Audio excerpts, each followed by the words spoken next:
How much do you think about fear? Do you know what it really is? In my view, fear is imagination. It's really not real. In one of my favorite movies, The Edge, billionaire Charles Morris, he's played by Anthony Hopkins, and fashion photographer, I think it's Bob Green, and I know that's played by Alec Baldwin. They endure a harrowing quest for survival in a harsh, particularly treacherous area of the Alaskan wilderness.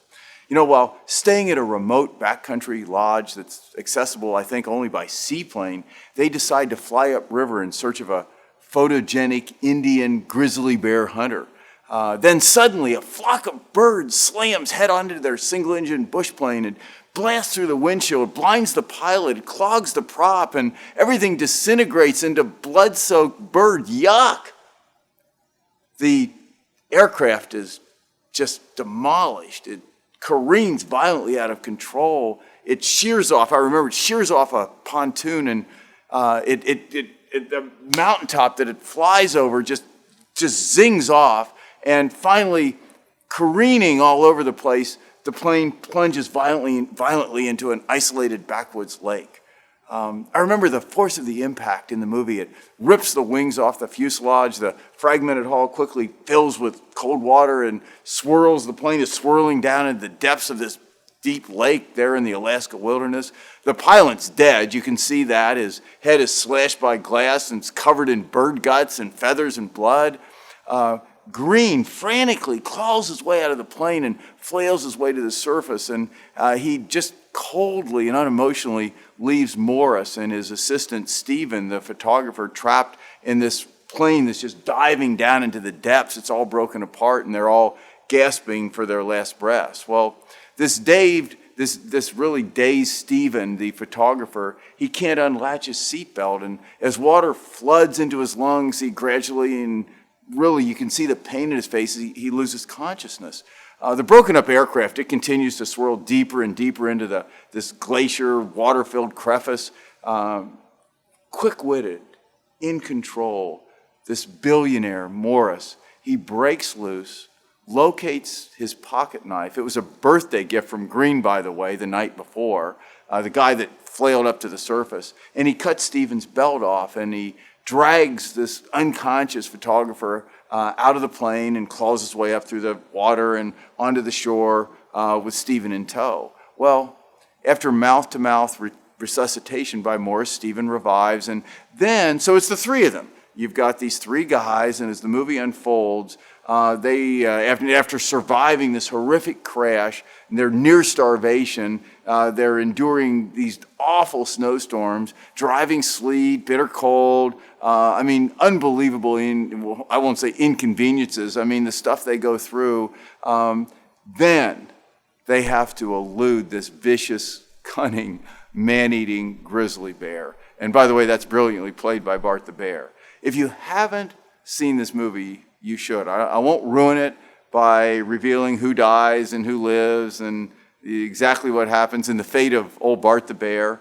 But I want to talk to you about what I consider to be brilliantly written, wonderfully acted, powerhouse scene in that movie.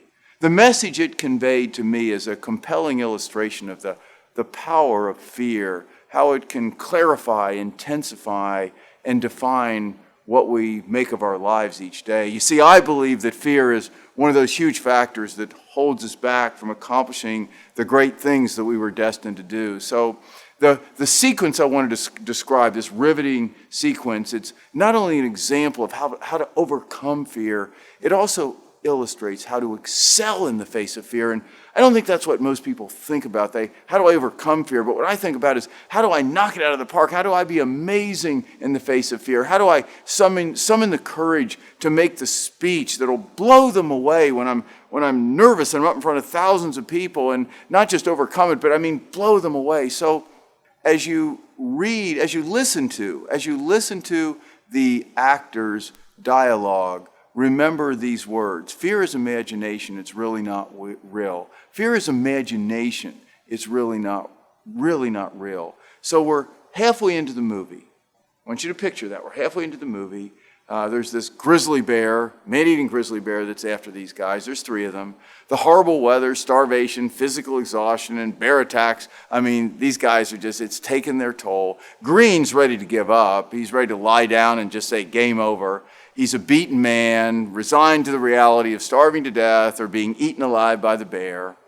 Morris, billionaire Morris, he resolutely turns and looks at Green with icy fire in his piercing blue eyes. I'll never forget that scene. And again, this is like just so powerful. He calmly says, I'm going to kill the bear. And remember, Green looks up and he says, you're going to what? He kind of screams that in disgusted, worn out disbelief. And, you know, Morris looks back and he says, what one man can do, another can do. Repeat after me, he says, I'm going to kill the bear. And what one man can do, another can do. And back and forth, all of a sudden, Green starts to chant that. And back and forth, they go. What one man can do, another can do. I'm going to kill the bear. I'm going to kill the bear. What one man can do, another can do. We're going to kill the bear. What one man can do, another can do. We're going to kill the bear. I'm going to kill the bear. What one man can do, another can do. Well, what happens next? I'm not going to ruin the movie, but I'll tell you that these men are able to reprogram their minds. Doing this, doing what they did, unlocks this fear-induced paralysis and invigorates them to reach a level of focus and intensity and determination and grit that few ever do. This is more than simple courage. It's bigger than that now.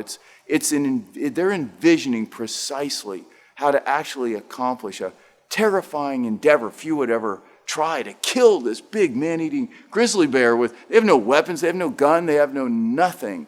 They're reprogramming their mind. And to me, reprogramming your mind is the key to motivating yourself to do what you're afraid to do. It's the golden ticket to doing it magnificently, to delivering an inspiring speech that concludes with a standing ovation. You see, fear turns our minds into a theater. Think about this. It turns your mind into a theater with you on the stage. It's visualization. Now, this is fear. It's like a fast-moving, nightmarish story that unfolds in your head. You're the star in a play with a crappy end. That's what fear is. Fear is a mental shipwreck with you at the helm. What you want to do to harness the power of fear is you've got to mentally rewrite that script. You are the central character and you win. You knock it out of the park. Your speech is a hit. The gorgeous blonde says yes. The unobtainable prospect signs the $1 million contract.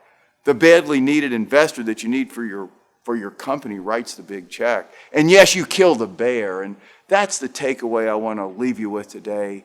Fear is imagination. It's really not real. You've got to remember that fear is simply envisioning a series of events that leads to an unfortunate end, but you can reprogram your mind. You can think ahead. You can be in the series of events and you can win. And that's the way not just to overcome fear, that's the way to do what? That's the way to excel in the face of fear. So look at fear, look for fear, embrace fear, savor fear.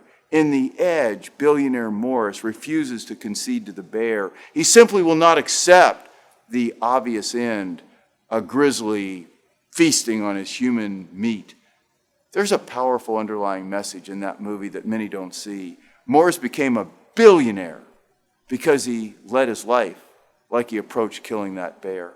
Every day he overcame the fears that hold other people back. Morris's success, Morris's ability to be a billionaire was a product of rewriting those scary scripts in his mind that we all have so that each one ended in a triumphant way. You know, the Rocky way. His life, Morris's life, is a tale of swapping hunter for prey. Instead of running from bears all his life, he decided to kill the darn things. I'm going to kill the bear. I want you to say it. What one man can do, another can do. I'm going to kill the bear. The next time you face fear, I don't want you to think about overcoming fear. I want you to think about excelling in the face of fear. I want you to say to yourself, what one man can do, another can do. I'm going to kill that damn bear. Hey, this is Greg Hague. If you're in the real estate business and you'd like some cool tips on how you can list more, sell more, and earn more, sign up for my YouTube blog and check me out over at realestatemavericks.com. And if you're not, connect with me on LinkedIn. I'd love to connect with you, love to have you read my blogs, and love to read what you write. So thanks again. This is Greg Hague. Thanks for joining me.